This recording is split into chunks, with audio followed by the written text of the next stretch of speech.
Good afternoon. Good afternoon. I hope everybody's well. I am going to share the video for exactly 1 minute. I'm going to start with the anthem of the African Union. I would like anybody who is joining me to check out the anthem of the African Union, look at the lyrics. There is definitely a few things to look at. I will let the anthem play. I would invite one or two groups to come and join us, and then we're going to have a conversation about this simple thing. Bear with me. Let's all unite and celebrate together. Let's all unite and celebrate together. The victories won for our liberation. Let us dedicate ourselves to rise together to defend our liberty and unity. Listen to the words carefully. O sons and daughters of Africa, flesh of the sun and flesh of the sky. This is the official anthem, by the way, in English. Let us make Africa the tree of life. That was the first stanza. Second stanza, let us all unite and sing together to uphold the bonds that frame our destiny. Listen to the words carefully. Let's dedicate ourselves to fight together, exactly, for lasting peace and justice on earth. Oh, sons and daughters of Africa, flesh of the sun and flesh of the sky. Let us make Africa the tree of life. Okay. Let's all unite and toil together to give the best we have to Africa, the cradle of mankind and fount of culture, our pride and hope at the break of dawn. O sons and daughters of Africa, flesh of the sun, flesh of the sky, let us make Africa the tree of life. Let us make Africa the tree of life. What is really sad is the fact that there are a lot of us who are of African descent. 1 second. People who should know this anthem, people who should live this anthem, people who should uphold the values of this anthem clearly do not understand what this anthem is about. We don't have a clue. Now, as an African, as somebody who loves the motherland as much as I do, somebody who sees my brothers and sisters on the continent, somebody who sees an oppressed group, the most oppressed group of people on this earth, it is really heartbreaking to see what's been happening and happens systematically and periodically in South Africa. I have to say, I will start with a disclaimer. I do know many South Africans. I'm friends with many South Africans. A lot of the South Africans I know are enlightened South Africans. They are liberated mentally. I do know all these South Africans because I have met them in other countries. I have never made friends with anybody on the land of South Africa. So listen very carefully. All the South Africans I know are South Africans who do not live in South Africa. If you come where I currently live, apart from the Pakistanis and Indians and the Filipinos, South Africans will be the next biggest group. Not the African continent, South Africans of South African nationality will make the largest group of African immigrants definitely where I currently am. I have met and befriended and loved many South Africans in Europe. I have met many South Africans in North America. And in all cases, like me, as all immigrants do, we want to be in a place and we want to live peacefully. We want to be able to contribute our quota. We want to be left alone and not harassed. And that is every immigrant's requirement. I am an immigrant in the United Arab Emirates. I am in this place where diversity seems to be celebrated. I am in this place where your skills are welcome. In this place, they understand that people migrate for their own reasons, but their economy depends on the people who come here to work. So they make you comfortable, they make you welcome, they leave you alone to do your job. It's wonderful to be here. And I am an immigrant. I am an immigrant living in the United Arab Emirates. And I am an immigrant in a place where sometimes in some cities, 90% of the population of the city is actually made up of immigrants. So I saw this thing from one of the South African, I think it was the chief of police. Do not quote me because I do not know the political figures properly. Ahmed, hello, Kifahalik. I don't know what his job description is, but there's this guy in a suit, seemingly intelligent, explaining why it is a problem for a particular city to have more than 90% immigrant population. In other places in this world, those statistics are not a concern. In other places in this world, those statistics suggest that other people who have had skills developed in them are willing to come live in your community to help you develop. So my question this morning is, where are most South Africans? There appear to be two groups of South Africans, and I am not talking on a racial divide.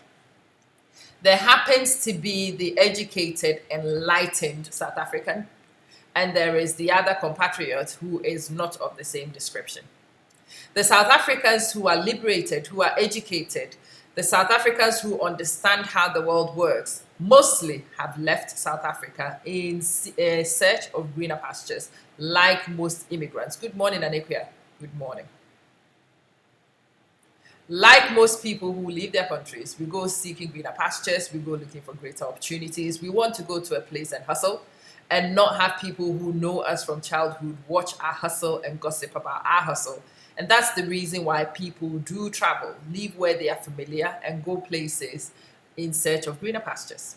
And there are many, many South Africans in many different places around this world doing exactly the same. When these South Africans like me arrive in these places, they expect to be left alone. Of course, they expect that the laws of the land will be upheld. And if one of them actually falls foul of the law, they would be fined for the law to deal with them. They would not want the law, they would not want people to harass them when they've not broken any laws. They would like to be given a fair crack on the employment market. They would like to be able to live peacefully and raise their families without fear, because some of those things are fundamental human rights. Nanekia Pokia says, our dear South Africans must remember when they were in apartheid, how they felt then. Well, we will talk about that for sure. Clement Edu, hello Clement. It's very disheartening, the xenophobic attacks. Let peace prevail, fellow South Africans. Well, we do have a conversation to have with ourselves. I think the xenophobia is a little bit more than you would see across the continent, but there are murmurs across. You'd find that when people go to a place, the natives always will make some noises. I want to debunk some of those things this afternoon. I don't have a lot of time, but I will attempt to debunk some of those. So my question is, where are most learned South Africans, especially South African teachers? How many South African teachers are still in South Africa? And how many South African teachers are in the United Arab Emirates? How many South African teachers have made it to the United Kingdom to teach? How many South Africans have been to Australia? How many South Africans live in other places? And when South Africans live in other places, would you be happy to see what is being done to other people in South Africa done to your nationals? Do unto others as you will have done to yourself. Is this principle being lived at the moment? Then the next question becomes, why are all these people in South Africa anyway? I think a lot of you have misunderstood. A lot of you have not understood that it was by invitation, in fact.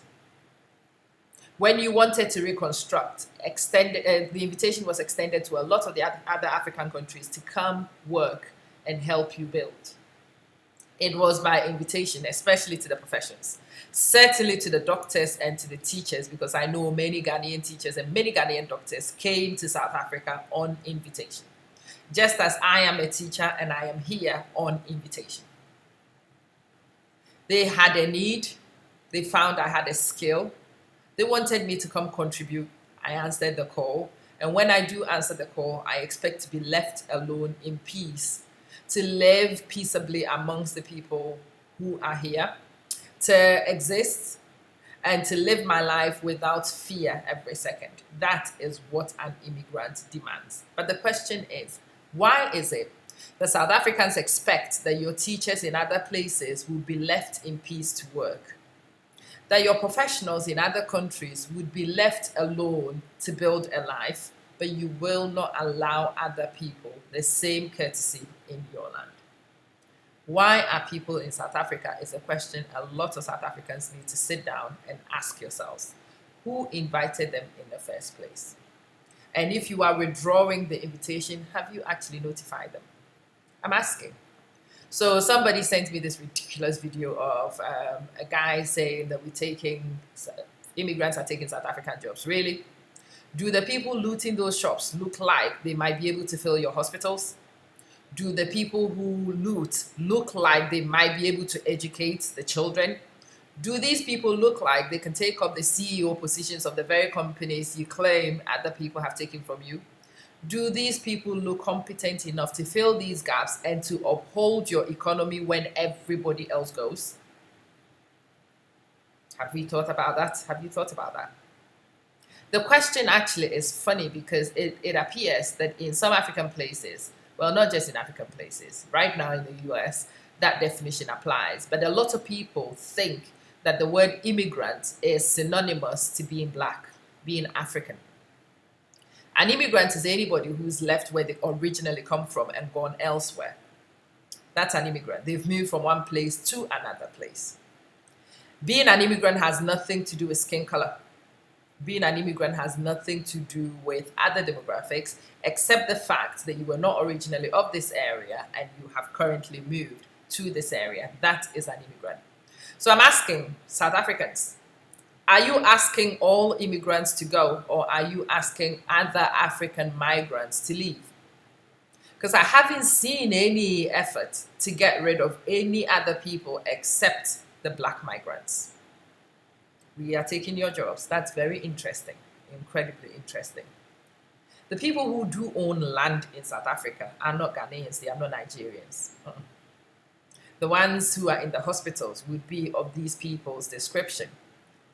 But those are professional jobs. When you kick these people out, I'm asking, is your economy ready for the exodus? Have you got the manpower to replace these people? Do you really want them gone? Have you understood the implications of these people exiting? Or is it a few ignorant people making noises? Noises which are not challenged, noises which are left to hang, and for more ignorant people to hang on to those and to propagate ignorance in the population. And that's my take on it. And I think the learned South Africans definitely do have a job to do here. You need to call your brothers and sisters to order. I do know South Africans who live in Ghana. They live there peacefully. And if a South African is in Ghana living peacefully, there are many South African businesses in Ghana, some doing very well and returning loads of money to the South African economy. My question is, should they also all exit? Or is it foolishness to think that any of these countries would be able to survive on our own? It is because these thoughts, these feelings have been in the society for a while and they have been left unchallenged. It will not be me challenging this. It will have to be fellow citizens educating your own, calling your own to order, telling them the foolishness and the error of the ways, and teaching them better, teaching them how to act better. That would be the only solution. So you ask your other South Africans, where are our other brothers and sisters? Where are they? Do you expect that they will be left in peace where they've migrated to? And how dare you think other people who come to South Africa should not enjoy the same courtesies you expect your nationals to receive? Pokia says it's very disheartening to see some of the South Africans support this barbaric thing. Like I said, there are two types of South Africans, just as there are two types of most nationals. The enlightened, the educated, and the other group, which does not belong here. Unfortunately, in South Africa, the other group have been left unattended. The other group have been left unchallenged. The other group have been left to do as they please, and the law doesn't seem to be dealing with them. The looters were caught on camera. Their faces are clearly displayed. Has anything happened to them? The vandals have been caught on camera many times. Has anything happened to them? There was a Nigerian official who says that there are 8 cases of policemen assaulting Nigerians for no reason. And it was undergoing investigation. Where has that gone and what action has been taken? As long as nothing happens to these people, as long as these things are left, as long as nobody challenges this behavior, it would only get worse. It would only get worse. And the cost to human life is not worth even discussing at the moment, whilst people who have absolutely no idea what individuals on the streets are left to do whatever they like to them. There is ShopRite in Ghana. So my question is, should we loot ShopRite because a few South Africans have upset a few Ghanaians? Should we? It sounds like madness when somebody else suggests it, right? It is just as mad to go for the little Indian shop, to go for the little Nigerian shop, to go for the little Ghanaian hair shop because there is a problem with another member, somebody who shares nationality with them. Dear South Africans, if you have a problem with a particular group, please address it. And I am sure it is not a particular group of a particular nationality. It is a particular group exhibiting criminality. What is actually happening right now is not just one group, and their attitude is also the South African legal system and your inability to actually address this problem.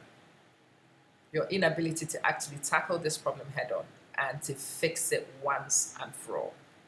If somebody is a criminal, please do let your criminal justice system kick in and deal with them as appropriate.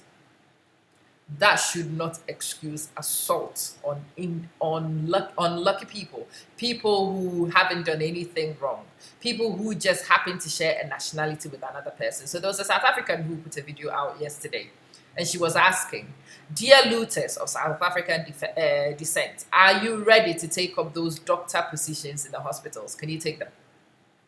Are you able to take the teacher positions? Can you take them? When these companies are taken and returned to you, are you able to steer them, or would you run it down in a few minutes? Before you start spewing hate, before you start telling other people they can and cannot be in your country, remember the reciprocity of visits to other places. If you expect to go to somewhere and be left in peace, same courtesy needs to be extended to nationals of that country which come to you. So my third question was, can you fill their boots? I am waiting to hear the answer to that. This group I call the Go Home Gang. Who are actually the members of the Go Home Gang? What is their interest actually? What makes them want people to go home? Are the Go Home Gang ignorant of the truth of the contributions made by migrants? And who is actually working to educate them and telling them otherwise, explaining to them the importance of the South African economy, that migrants, investors, workers come and they support your progress. So yes, I am not condemning all South Africans, definitely not. That would be ridiculous. Thankfully, I do know some very civilized South Africans, just as I know some civilized people from all manner of places. But there are a few ignorant ones which need to be called to order. It is an African Union. It's a pity. The South Africans who have problems with finding jobs are not looking for light-skinned people with jobs. All those people are also migrants. Did you know? That being a migrant has nothing to do with your skin color? Did you know? Or have you mistakenly thought that being an immigrant means you are black? It is not synonymous. Thank you very much. It is not synonymous. Or are you cowards who can only tackle other Africans because they are defenseless? You dare not take the other groups.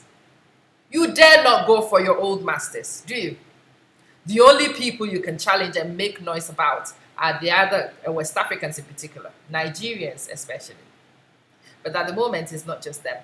It's the Ghanaians too. Every black person in South Africa right now is not sure how safe they are. What a pity. What a pity. If everybody wanted to do a knee-jerk reaction, everybody would be calling their citizens to exit. That would be catastrophic for all the people who need to exit, and it would be even more catastrophic for your economy. So put that in your pipe and smoke it. Pause for a second and think. South Africans live all around the world, and we expect to live peaceably. What is so strange with other people coming to your place and also living peaceably? And if somebody comes to your place and is violating your rules, please do let your laws work and leave the law-abiding citizens alone. Leave them alone. Dear South African government, dear South African government with members who fuel this hatred with your irresponsible pronouncements. Dear South African government, which does not understand that you are members of the African Union. Dear South African government, which does not seem to think that you need other people as much as we need you. It is the fact that you do not exercise control on your population which has led us to this place. Dear South African government, which has not made a declaration to your citizens of the valuable contribution made by immigrants, you need to hang your head in shame. Dear South African government, which has not protected your other African nationals who have sought refuge in your country, you should be ashamed of yourself. And remember, in this life, it is survival for all. Together, we stand, divided we fall. I do not for 1 minute think any of our economies will survive if other people do not come to work. When you live in your own village, you live there in pride. You live in your village with self-entitlement. It makes it very difficult for you to do certain jobs, and that's the reason why people leave, so they can have a fresh start in a place where nobody knows them, where they can do any job and every job to break even and to progress. And this is the general thing with West African migrants anyway. I don't know about any other country, but I can tell you, in my country, most people are predominantly law-abiding. We are hardworking. We are skilled people. And everywhere we go, we do make a meaningful contribution. I think it's a pity that somebody would disregard all those just because you are an immigrant. I don't want to make this longer. I just wanted to have a very simple intro. Dear South Africans, we are Africans. We belong to the African Union. I am sure many of the migrants who are residents in South Africa are legally resident. They would have jumped through all the hoops to be there. Can those people be left in peace to live? And if it happens to be your position that you no longer want us there, can you let us know? Can you let us know formally, openly, so that we can go with all our wealth and we can go with all our skills intact and our dignity intact without fearing for your life every minute? It is a real pity what's happening, and I think every civilized person should condemn it.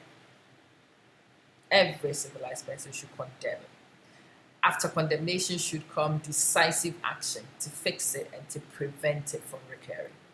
Thank you so much. Can you share the video for me, please? Can you tag other people in? This is just one of many. I intend to have a few more on this topic, but this is the first one. Please share it. Tell other people it's here. I'm going to tag my South African friends. I'm going to ask them to give me their responses and reactions, and I suggest you do the same. Once more people have had a chance to think about it, to look at solutions, let's meet again later today to talk. Have a fabulous day. Thank you so much for joining.